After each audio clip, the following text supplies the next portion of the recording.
warahmatullahi wabarakatuh. Halo teman-teman semuanya, perkenalkan nama saya Anissa Ratbida Putri. Saya dari kelas 11 MIPA 2. Di sini saya akan menjelaskan tentang perlawanan rakyat Mataram terhadap VOC. Apa sih itu VOC? Jadi VOC adalah Kongsi Dagang Hindia Belanda yang didirikan pada tahun 1602 oleh Belanda.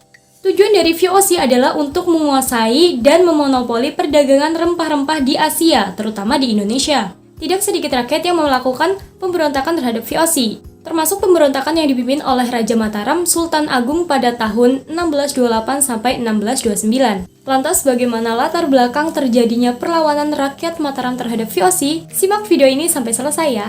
Sultan Agung adalah raja ketiga Mataram yang berkuasa pada periode 1613 sampai 1645. Salah satu cita-cita yang dimiliki oleh Sultan Agung adalah dapat menyatukan Pulau Jawa di bawah kekuasaan Mataram dan mengusir kekuasaan asing dari Nusantara, seperti VOC.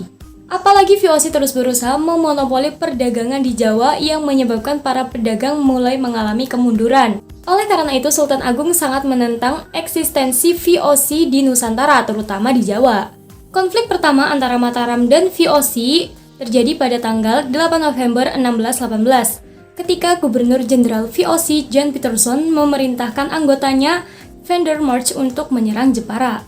Penyerangan ini membuat Mataram mengalami kerugian yang sangat besar. Hubungan keduanya pun semakin memburuk setelah Sultan Agung melarang menjual beras kepada pihak VOC. Sejak saat itu, orang-orang Belanda mulai membenci Sultan Agung. Kemudian muncul tuduhan bahwa VOC telah merampok kapal-kapal orang Jawa. Kejadian ini lantas membuat Sultan Agung mempersiapkan penyerangan terhadap VOC yang bermarkas di Batavia. Awalnya VOC bermarkas di Ambon, namun setelah berhasil merebut Jayakarta yang kemudian namanya diganti menjadi Batavia, VOC memindahkan markas mereka ke sana pada tahun 1619. Nah, jadi Sultan Agung ini menyerang VOC sebanyak 2 kali, teman-teman. Serangan pertama Sultan Agung terhadap VOC dilaksanakan pada tanggal 22 Agustus pada tahun 1628. Dalam serangan itu, pasukan Mataram dipimpin oleh Tumenggung Bahureksa. Ia memimpin sekitar 10.000 prajurit Mataram yang langsung menyerang VOC dengan dahsyat. Namun, VOC langsung menembakkan meriam tiada henti yang memporak-porandakan prajurit Mataram. Pasukan Mataram satu persatu mulai gugur. Dengan demikian, serangan pertama yang dilakukan oleh pasukan Mataram terhadap VOC mengalami kegagalan. Tidak kurang dari 1.000 prajurit Mataram tewas dalam pertempuran. Setelah gagal pada serangan pertama, Sultan Agung melancarkan serangan kedua yang dipimpin oleh Kiai Adipati Jumina, Pangeran Puger, dan Pangeran Purabaya pada tahun 1629. Persiapan prajurit Mataram pada serangan kedua ini terbilang cukup matang dengan kekuatan yang lebih besar. Total ada sekitar 14.000 prajurit yang dikerahkan untuk menyerang VOC.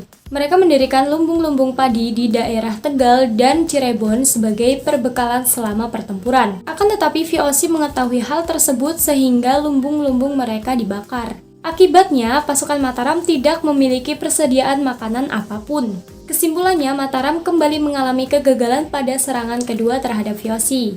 Setelah Sultan Agung wafat pada tahun 1645, Mataram pun jatuh ke tangan VOC. Baik, itu dia tadi seputar tentang perlawanan Mataram terhadap VOC. Terima kasih telah menonton. Semoga bermanfaat. Saya akhiri. Wassalamualaikum warahmatullahi wabarakatuh.